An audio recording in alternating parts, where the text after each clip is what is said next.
नमस्कार शेतकरी मित्रांनो, आज आपण आलेलो आहेत सातारामधील कोडोली या गावामध्ये. तर या गावामध्ये आपण या ऊसाच्या प्लॉटवरती मिशन विषमुक्त शेती प्रोजेक्टच्या माध्यमातून आपली ट्रीटमेंट केली होती. तर त्या केलेल्या ट्रीटमेंटचा नक्की कशा पद्धतीने रिझल्ट आलेला आहे हे आपण आज स्वतः शेतकऱ्याच्या तोंडून ऐकूयात. सर्वप्रथम सर त्यांची ओळख करून देतील, नाव सांगतील, गावाचं नाव आणि त्यांना आलेला अनुभव. सर तुम्ही सर्वांना सांगू शकता. माझं नाव शरद बबन जाधव, कोडोली सातारा.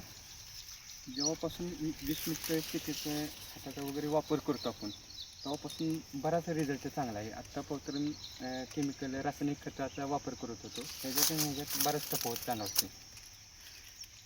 आत्तापर्यंत गव्हाला वगैरे गहू ज्वारीला विषमुक्त खतांचा वापर केला, त्याच्यातसुद्धा रिझल्ट भरपूर फरक आढळला आपले रासायनिक खतामध्ये आणि ह्याच्यामध्ये सुद्धा.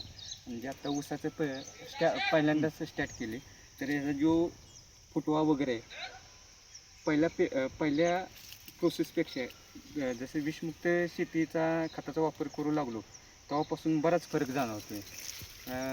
सरांचं मारुती भोसले यांचं मार्गदर्शन चांगले लाभलेलं आहे, त्यांच्या मार्गदर्शनाखाली चाललो आहे.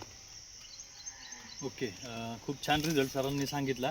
तर आपण पाहिलं की सरांनी ऊसासोबत त्यांच्या भुईमूग गहू या पिकामध्ये पण हे प्रोडक्ट आपले सगळे वापरले होते आणि ऊसामध्ये तुम्ही रिझल्ट पाहताल. तर आता साधारण किती दिवसांचा ऊस आहे, मग किती महिने झाला आहे?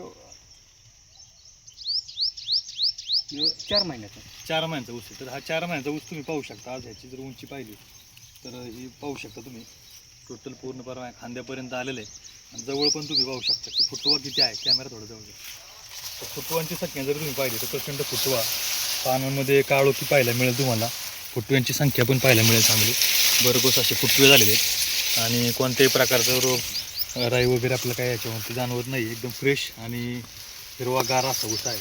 तर तुम्ही समाधानी आहात का आपल्या प्रोजेक्टच्या माध्यमातून केल्या ट्रीटमेंटमधून? भरपूर सर. बरं, शेतकऱ्यांसाठी काय मेसेज देऊ शकता? हे प्रोडक्ट आपले ट्रीटमेंट वापरली पाहिजे का नाही? वापरले पाहिजे, जरूर वापरले पाहिजे सर. आणि खर्चाच्या मानाने काय सांगाल? खूप खर्च झाला की तुमचं नेहमीपेक्षा कमी होतो खर्च? तसं पाहायला गेलं तर नेहमीपेक्षा कमी होते असं मला तर वाटतं.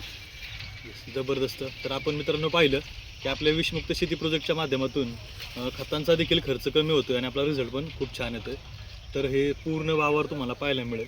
संपूर्ण ऊस हा पूर्ण आपल्या प्रोजेक्टच्या माध्यमातून केलेला आहे आणि खूप छान रिझल्ट आपल्या याच्यामध्ये मिळालेला आहे. सो थँक्यू सर, तुम्ही तुमचा वेळ दिला. थँक्यू. धन्यवाद.